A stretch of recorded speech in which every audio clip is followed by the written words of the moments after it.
Thank you. So I wanted to thank Northern Arizona University for having me today, at the Arizona Department of Health Services, the Arizona Occupational Therapy Association, and of course Executive Director Carrie Fidel for inviting me here today on behalf of the Brain Injury Alliance of Arizona. During the year of 2017 in the United States, 16,214 people were violently murdered. 38,659 people died in transportation roadway fatalities. 39,773 people died as a result of a firearm injury. But 47,600 people lost their lives to an opioid overdose, making up more than half of the 70,237 total fatal overdoses that year. Opioid deaths are now a lead as a cause of death in our country, and unlike other causes, result from a powerful and growing national epidemic. U.S. Health and Human Services reports that in 2018, 2 million people were afflicted by opioid use disorder. I was excited when I learned that I was to partner with the Brain Injury Alliance of Arizona. It gave me the opportunity to look at these statistics from before, specifically through the lens of brain injury. Arguably, survivors of all of these statistical categories would have fallen into the risk groups for brain injury. You only need to look at the CDC recommendations for prevention of brain injuries, traumatic brain injuries specifically, in the areas of transportation, violence, falls, to make the connection to physical violence, gun violence, and roadway fatalities. And survivors of overdose or drug misuse associated with hypoxia or a lack of oxygen to the brain may face challenges of acquired brain injuries as a result, and this group in particular is grossly underreported. I chose my personal social impact initiative of Mind Your Meds, Drug Safety and Abuse Prevention from Pediatrics to Geriatrics, based on my experience as a doctor of pharmacy student at Virginia Commonwealth University in Richmond, Virginia. I saw a need for education and awareness for everyday medication safety, ranging from over-the-counter medications to prescription opioids. And medical errors are actually the 8th leading cause of death in the United States today. And a critical subgroup of these errors is those of patients who are harmed by the pharmaceuticals that are intended to help them. Some of these mistakes can occur in a hospital or other care facilities, but a significant part of these take place at home. Every 8 minutes, a well-intended parent or caregiver unknowingly makes a medication error that affects a child. The daughter of a registered nurse, I grew up exposed to the concept of medication safety. I recalled trips to the drugstore with my mom, watching her flip over boxes of cold, cough, and flu medicines to identify the active ingredients and carefully consider what could be given together. But my circumstance was not the norm. Caregivers or parents without medical training might become confused or overwhelmed when administering medications and can unintentionally harm a child or aging parent with seemingly benign over-the-counter medications or prescribed drugs. My own friend was giving her child spoiled antibiotics before she realized that she failed to properly read the labels and refrigerate the suspension. Elderly patients, often with limited resources, multiple diagnoses, and numerous medications and failing sensory or cognitive abilities, might become confused regarding their drug regimen, resulting in taking too much, too little, or none at all. But it was attending an naloxone training session and recognizing how prescription and illicit opioid drugs are plaguing our communities that I was convinced that I should use this as my personal social initiative. As home to 4.4% of the global population, the United States disproportionately consumes 30% of opioids globally. And we lose more than 130 people every day to an opioid overdose. From 1992 to 2012, opioid prescriptions tripled. And it's estimated that up to 29% of patients who are prescribed opioids misuse them. Approximately 80 people who use heroin first used a prescription opioid. While opioid use disorder does not discriminate by gender, age, or socioeconomic class, some groups do experience a higher rate of impact. An assessment of fatal and non-fatal opioid overdoses in Massachusetts showed that the risk of experiencing a fatal overdose compared to the rest of the adult population was increased by 3 times for veterans, 6 times for adults with serious mental illnesses, 16 to 30 times for those who have experienced homelessness, and 120 times for those recently released from prison compared to non-incarcerated people. Research in January of 2020's Journal of Neurotrauma suggests that traumatic brain injury patients are disproportionately represented in marginalized groups, such as the homeless and incarcerated, and in fact may be set up for the perfect storm for an opioid use disorder, with high rates of chronic pain, pre- and post-injury substance misuse, the overprescribing of opioids, and barriers in access to care. It further suggests that men with traumatic brain injury in the 40 to 49 age group may be at the greatest risk for opioid abuse disorder and opioid overdose death. Traveling around the United States, I've had the opportunity to meet those individuals personally impacted by the opioid crisis. A rural policeman in Virginia told me that he struggles to keep enough naloxone in his vehicle because he uses so much. A middle school educator shared with me the story of her husband, a pharmacist who developed an opioid use disorder after a surgery, and it ruined his career. He lost his pharmacy license and his pharmacy business, and his family was left in financial collapse. While getting my evening gown fitted for Miss America, I learned about another spouse who developed an opioid use disorder after a motorcycle crash, leading to a decade-long spiral of domestic violence, financial ruin, and ultimately his death last September. I will spend a substantial portion of my year as Miss America advancing my social impact initiative and educating on medication safety, proper medication disposal, and advocating for naloxone training and use. In January, I recorded a series of public service announcements with the Drug Enforcement Administration for the 2020 National Drug Take-Back Days to begin on April 25th to educate about safe disposal locations in places like chain drugstores and law enforcement agencies. And I use every opportunity I have to raise awareness of safe home prescription disposal bags like doTERRA and RX Destroyer. In a country plagued by the opioid epidemic, I'm continuously surprised by the number of people who remain unaware of naloxone or Narcan, or believe the myths associated with its use. Last summer, I spoke with a community service group near Virginia Beach with 20 individuals between the age of approximately 40 to 60.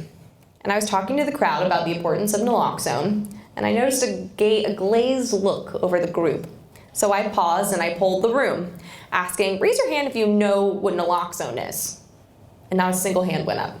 So I tried again and I said, raise your hand if you know what Narcan is. And one hand went up. I lost where I was. The topic of Narcan then moved into questions like, why would I carry Narcan? I'm not a drug addict. A certified naloxone trainer and a future medical professional, I encourage every individual to become naloxone trained, obtain it, and carry it with them at all times. Whether it's a family member that takes too much or a chance encounter with someone in an overdose situation in a public setting, naloxone training and preparedness will save lives. I am just past 2 months into my year as Miss America, traveling around the United States about 20,000 miles a month. Last month, I was in the Virginia legislature advocating for pharmacy legislation, and a week ago, I had the honor of being the first Miss America to ever speak in the General Assembly at the United Nations to advocate for women in science like myself. I'm looking forward to opportunities to meet with the United States Surgeon General, the Congressional Bipartisan Heroin and Opioid Task Force, and connecting with the CDC's Protect and their Up and Away pediatric medication safety programs. I'm excited to have many upcoming opportunities to educate and speak to the public at pharmaceutical, medical, and STEM-related events across the country. As I travel, I'll continue to meet thousands of people. Most of them have taken or are taking a medication, or many are responsible for giving medications to others. Many take multiple medications. Some take prescribed opioids, their own or others, and some have experimented with or are taking illicit drugs. Others I've met have lost loved ones to an opioid overdose, and I'm sure some are currently and often silently battling an opioid use disorder. While these things may not seem like typical conversation starters, it has become evident to me as I travel and speak about my social impact initiative and the opioid epidemic that there are so many people throughout our country who are hungry to share their personal stories, who yearn to be heard, and who want others to know the impact that these drugs have had in their lives.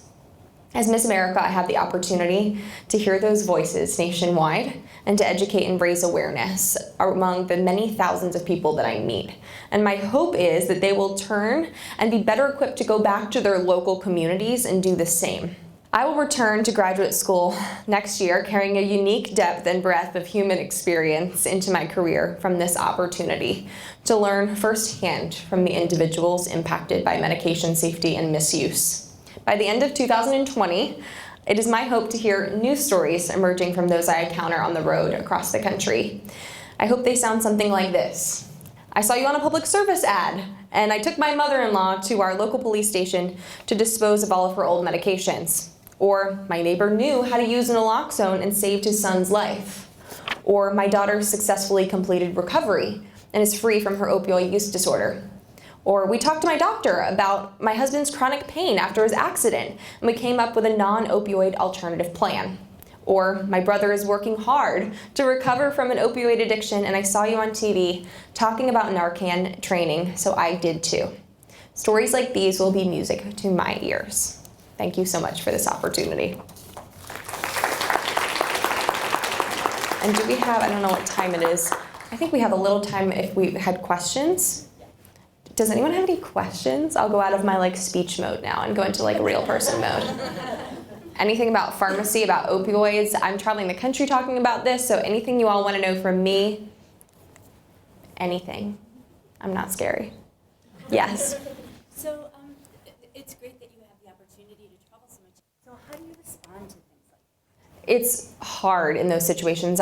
We were at a cocktail party last night, and the firefighter told me he had to use, I think, 22 milligrams of Narcan to revive somebody recently, and it comes in 4 gram, it's usually 2 milligrams dose each, and then he had to do 22 to get this person back, so I don't know how many he used. But I hear this all the time, and people are now needing to use so many doses to bring people back because it's gotten so much stronger. We have fentanyl and carfentanil cut into all these medications now, and people don't even know what they're getting.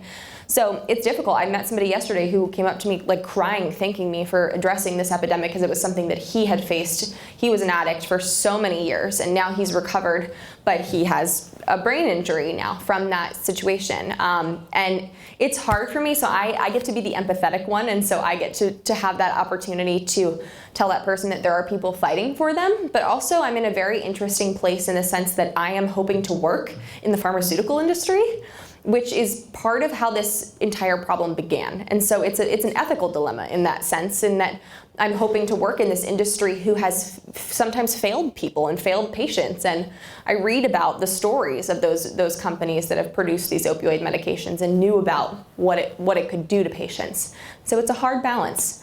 I feel for those families, and it's still just plaguing this entire country. Especially, I'm on the East Coast, and the East Coast specifically, I come from outside Philadelphia, and some of our neighborhoods in Philadelphia are some of the hardest hit with heroin and opioids across the entire country. Anyone else? Yes. Absolutely. So how do I address this with kids? I will be quite frank with you. So I became Miss Virginia in June of 2019. And my job as Miss Virginia was to do a school tour with 72 elementary schools, educating tiny humans about drug and alcohol safety, and whatever my platform was, which aligned perfectly with that. I have never interacted with tiny humans until the school year started this year. And I'm the youngest on both sides of my family, and I was like, I don't know how am I supposed to explain drug addiction to a 4-year-old? Well, I have learned. And so I came up with this game because in my pharmacy school, there was a poster that was always by the elevators, and it was called Pills versus Candy. And so it had, think of the little red M&Ms versus a Tylenol tablet. So I go from the aspect of never taking anything or putting anything in your mouth that is unsafe or you don't know what it is, but also in terms of the safety of drugs. Since I particularly focus on prescription medications, I am able to talk to them about have you ever gone to a doctor and gotten a medicine? Why do you think that maybe you have to go to a special person to get certain medicine? Because you have to be really careful with it. Because sometimes medications that we have to take them in a very certain way or they can be bad for us. And if we don't take them the way that our doctors say, then we can get hurt. And we want to make sure, the whole preface of this tour that I did was about making healthy choices. And so I focused a lot on the drug and alcohol part of that, and it was difficult. And I actually upset a few kids through the process because I was realizing quickly that I was in areas of rural Virginia where these children were going home to parents that were addicted to heroin. And they were quickly saying, well, but this is what mommy and daddy do at home, and you're telling me that it's scary and it can really hurt me, and I'm realizing that that's what's happening in my house. So it's a balance. I try to make it as positive as possible and focus on things that we can do to keep ourselves healthy, like always following directions of what maybe our trusted adults are telling us to do or what our doctors are telling us to do. And I tell them how I'm going to be a pharmacist, and that pharmacists are these cool people that help you learn how to take your medication safely and to never ever put anything in their body, whether or not someone gives it to them or if it's something that maybe their friend has. We don't ever put that in our body. I had a little boy, I don't think I mentioned in there, who took all of his grandfather's blood pressure pills at home because he thought they were Tic Tacs. And so I hear these stories as I continue to share these programs with children where I continuously realize that it's a problem.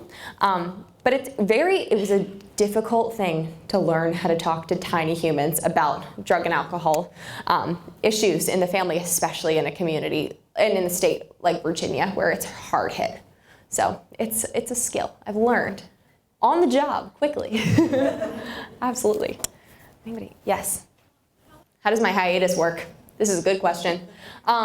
First of all, I pre-approved my hiatus before I had to take it, because I quite honestly would have not done this job if I couldn't have taken time off from school and returned. And that's a question I get asked all the time is, are you really gonna go back to school? And I'm like, yes. I also have about $75,000 worth of scholarship money that I've earned through this process that will pay for all of the rest of my school almost. But winning Miss Virginia back in June, I knew that if I went and won, that I would have to take a year off from school. So I went to my dean's office and I was like, hey, here's the thing, I'm going to this thing, and there's 24 people, and one of us will win.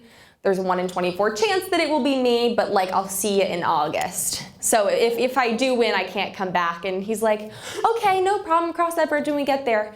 And so I took that hiatus, and then going into Miss America, I knew that because I won in December, and given that I would be a full year in a professional program, I can't start in January, so I have to start in August. I'm like, hey, 1 in 51 chance, probably not gonna happen, but like, I would have to take a second year. We'll cross that bridge when we get there. In fact, my dean of students, funny enough, from VCU watched the telecast and was live emailing me during the telecast. So when I got back to my computer, I had live stream, oh my gosh, you're in the top 15. Oh my gosh, you're in the top 7. Your talent was great. Wow, that question was lovely. Oh my gosh, you're in a different class now. So I take 2 total years off. And so they've been wonderfully supportive in a way that they didn't have to be. And so, especially since my impact and this entire process with medication safety and opioid addiction and prescription drug abuse is so related to what my career path is, this is like just a really cool paid internship for 2 years. It's a wonderful opportunity, and they're so excited, and they get a lot of free publicity. It's wonderful. Anybody else have anything? Yeah. How about you right here in the middle? I just help to educate people about it because there's so many myths and misperceptions. My favorite one is that people think that you can use Narcan on yourself. If you're having an overdose, you're inherently unconscious and you can't use it on yourself. So that one is always the one that gets me. And I think that I always share the story of like a grandmother who doesn't remember that she took let's say she's on oxycodone. Maybe she forgets that she took it already and she takes a second one, and with a medication that strong, you might end up in an overdose situation and you have to bring her back with Narcan.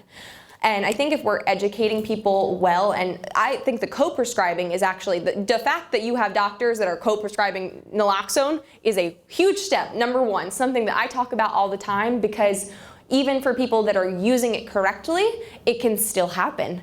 I mean, it's such powerful medication, especially depending on what kind of opioid it is. I think just being able to educate people, it needs to be a normal thing. I carry it with me. I don't have it today though. I say that I carry it, but it's in my other purse, my real purse. And I constantly have it with me in case I encounter someone. And it's not always because you are a drug addict. They're strong medications. And so I talk about it frequently. And I hope that if you have a Miss America talking about Narcan, that maybe that becomes more normal for people. You had a question up there in the back.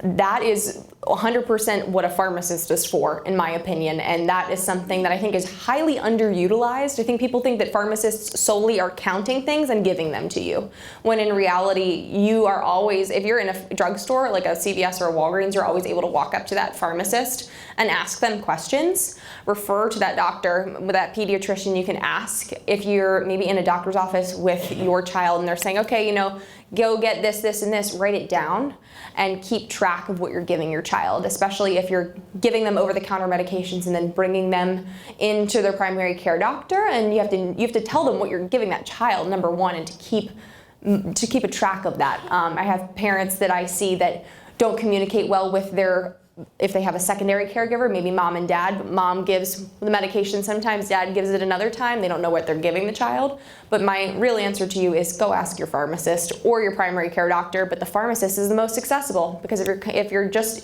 going to get over the counter, that's what that person is there for, that's what they're trained to do. Anything else? Yeah. I love that question. So I have worked with middle and high a little bit. In Virginia, I was paid through our liquor control board in Virginia actually had a grant that paid me to go to those elementary schools because they needed to spend a certain amount of money on education. And that was my job as Miss Virginia. But I did, because I am a scientist too, I had this other secondary piece of my Miss America experience, which is me going out and doing STEM outreach for kids. And sometimes that would bring me into middle and high schools because it was a completely different programming. And I would still talk about it. And the high schoolers are the hard group. And I would try to get them in like a small group. And I'm just like this kind of like weird person who's like, guys, I'm really not scary, it's fine. And I would get them to start to open up. They actually started to ask me really good questions. What they all wanted to know about is how I felt about the legalization of marijuana. I'm like, okay, we can have a candid conversation about that, but what I need you to know is that any type of medication or pills, if you're experimenting with these things, you can, it's one thing for a high schooler, and I'm not condoning this, to experiment with something like alcohol that's not necessarily going to threaten their lives, what they can do their thing. But you take one pill and it can end your life immediately. No, you don't know what it is. And so to really stress that to those students, like, okay, we all make mistakes in our lives, but this is a mistake that can end your life or leave you in a traumatic situation in terms of injuring yourself. You're altering the course of your life. I talk a lot to those kids about getting in trouble with the law, especially with high schoolers, and how that can impact. Like I like to go through with those students and ask them each what they want to be when they grow up. And so if they tell me that they want to be a police officer, I'm like, so all these things that you guys told me, do you think if you got arrested for, selling drugs, doing drugs, that these things do you think that's going to impact your ability to be whatever you just told me you wanted to be? Yeah. And just to have them have someone other than their mom, their dad, or their teacher tell them that what they already know, which is this is bad, but to have somebody like me who feels a little bit more like a peer to them, and I'm also usually 10 feet shorter than all of them, so they're up here and I'm down here, and I'm like, you make good choices because you can do literally whatever you want if you make good choices. But they're a tough group. It's hard to connect with high schoolers. I try to be like silly with them. And they're like, who's this girl? Why is she in my classroom? So, well, thank you guys. I really appreciate your time. Thanks for letting me come talk to you guys.